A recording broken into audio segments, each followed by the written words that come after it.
हरिओम. भगवद्गीता बोध. योगदास श्री जयगणेश जोशी यांनी केलेले निरूपण. अध्याय 3. कर्मयोग. ओम श्री परमात्मने नमः. अथ तृतीयोऽध्यायः. जय योगेश्वर. परम आत्म्याला नमस्कार. श्लोक क्रमांक 17. यह तु आत्मरतिः एव स्यात् आत्मतृप्तः च मानवः आत्मनि एव स संतुष्टः तस्य कार्यं न विद्यते. परंतु जो मनुष्य आत्मस्वरूपात रममाण होतो, आत्मस्थितीत तृप्त होतो, आत्म्यात स्थित होऊन संतुष्ट असतो, त्याला कर्म करायचे असे काहीही शिल्लक राहत नाही. श्लोक क्रमांक 16 मध्ये जो सृष्टी नियमाने कर्मयोगाने आचरण करत नाही अशा मनुष्याबद्दल सांगितले. आता त्यानंतर ओघानेच येथे जो कर्मयोगाने आचरण करतो त्याच्याबद्दल भगवंत श्री सांगत आहेत. सर्वप्रथम या श्लोकामधून लक्षात घ्यायची महत्त्वाची गोष्ट म्हणजे असा कर्मयोगी आत्मसाक्षात्कारी होतो. कर्मयोगी आत्मस्वरूप प्राप्त करतो, त्याला आत्मप्राप्ती होते. त्यामुळे तो आत्मभावातच रममाण होतो. आत्मभान आल्यावर आता आणखी मिळायचे काहीही शिल्लक राहत नाही. त्यामुळे आत्मसाक्षात्कारी कर्मयोगी सर्वतोपरी तृप्त होतो आणि त्यामुळे जीवनाची इतिश्री झाल्यामुळे संतुष्ट होतो.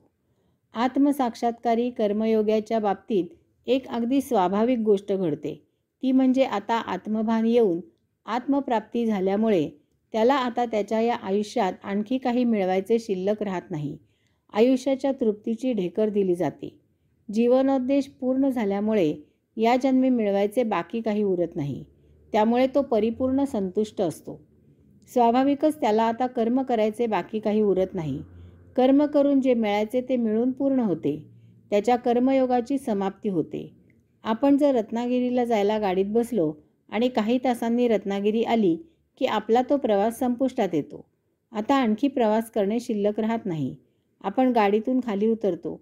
प्रवासाचा उद्देश पूर्ण होतो. तद्वतच आत्मसाक्षात्कार झाल्यावर जीवनाचा नरदेही जन्माचा उद्देश सफल होतो. मानवी जन्मात मिळवायचे अंतिम सत्य सापडते. यास्तव आता आणखी काही मिळायला बाकी उरत नाही. हे असे घडते याचे कारण आध्यात्मिक आहे. भौतिक आयुष्यात आपण सतत काहीतरी मिळवायच्या मागे पळत असतो. त्यासाठी आपण काम करत असतो, कष्ट घेत असतो. आपल्याला प्राप्य वस्तू मिळाली की त्याच्यापेक्षा आणखी दुसरी वस्तू आपल्याला खुणावी लागते. त्यामुळे आता आपण ती नवीन वस्तू मिळवायला काम करून कष्ट घेऊ लागतो. ती वस्तू मिळाली की तिसरी वस्तू दिसते आणि ती मिळवायची इच्छा होते आणि आपण त्यासाठी कामाला लागतो. हे असे प्रत्येक वेळी घडत असते, कारण भौतिक वस्तुजगताला मर्यादा नाही. आपण जितक्या वस्तू पाहू तितके वैचित्र्य वाढत जाईल. एका पृथ्वीवर राहून मानव एका चंद्रावर जायला कित्येक वर्षे लागली. असे कोट्यावधी ग्रहगोल आहेत. हे सर्व पादाक्रांत करायचे म्हणजे मानवाला कधीही आयुष्य पुरे होणार नाही.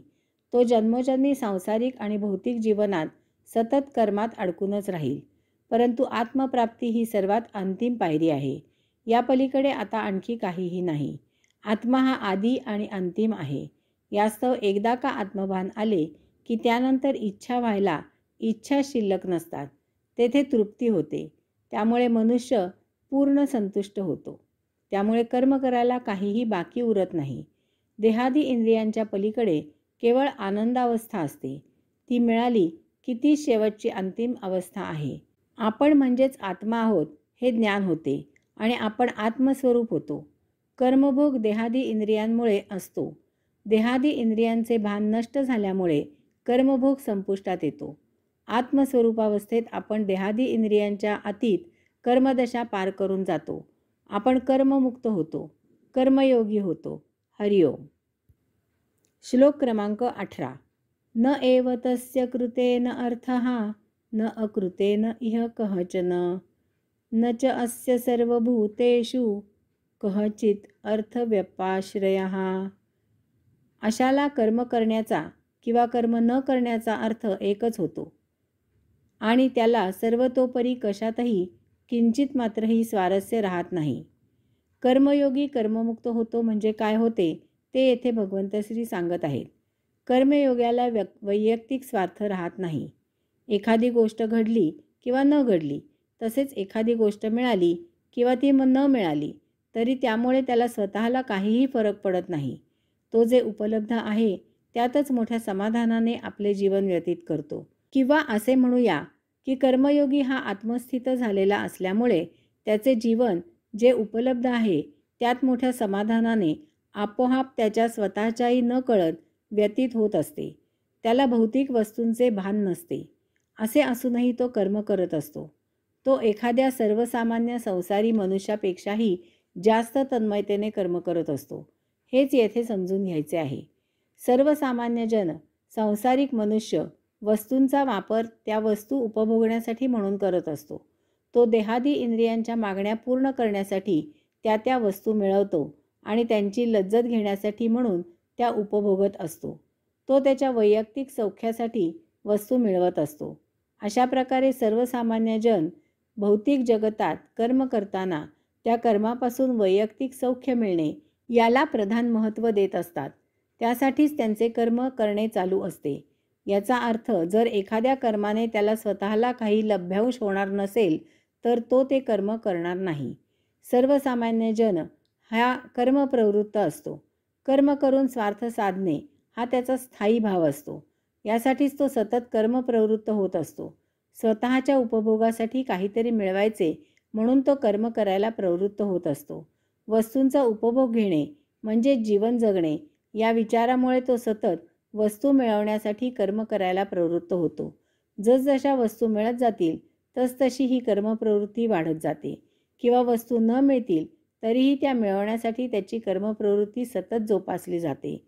अशा प्रकारे तो आयुष्यभर कर्मप्रवृत्त राहून कर्म करत असतो. कर्मयोगी सतत कर्म करत असतो. परंतु येथे कर्मप्रवृत्ती नसून कर्मनिवृत्ती असते. त्याला एकेका कर्मातून निवृत्त व्हायचे असते. काहीतरी मिळवण्यासाठी कर्म न करता तो त्या कर्मातून दूर होण्यासाठी कर्म करत असतो. कारण कर्म करण्याला पर्याय नसतो. कर्म न करणे शक्य नसते. श्लोक क्रमांक 5 आणि 8 येथे आपण त्याचे निरूपण केले आहे. यास्तव कर्म करून ते संपवून त्यापासून मुक्त होण्यासाठी म्हणजेच कर्मनिवृत्तीसाठी कर्मयोगी कर्म करत असतो. वैयक्तिक कर्मे ही कर्मयोग्याला व्यत्यय होत असतात. तेव्हा ती संपवून तो त्यापासून सुटका करून घेतो. अशा प्रकारे कर्मयोगी कर्मापासून निवृत्त होण्यासाठी कर्म करत असतो.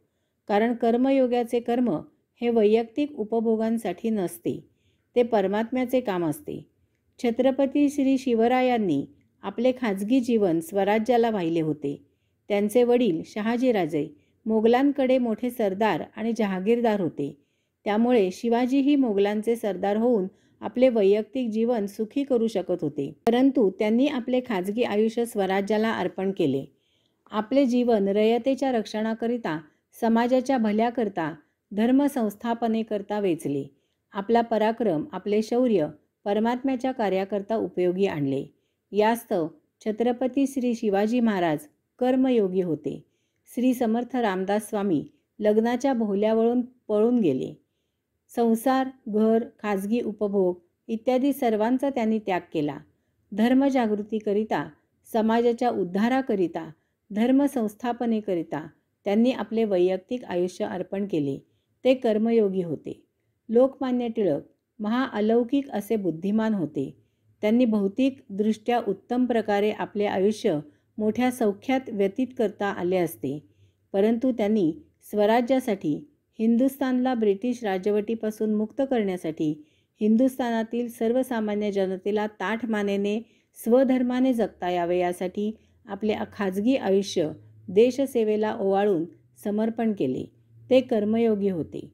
अशा प्रकारे कर्मयोगी वैयक्तिक स्वार्थासाठी कर्मप्रवृत्त न होता भौतिक सौख्यापासून कर्मनिवृत्त होऊन प्रभूला अपेक्षित असे ब्रह्माचरण करत सायुज्यमुक्त म्हणून आपले जीवन वेचतो आणि नरदेह सार्थकी लावतो.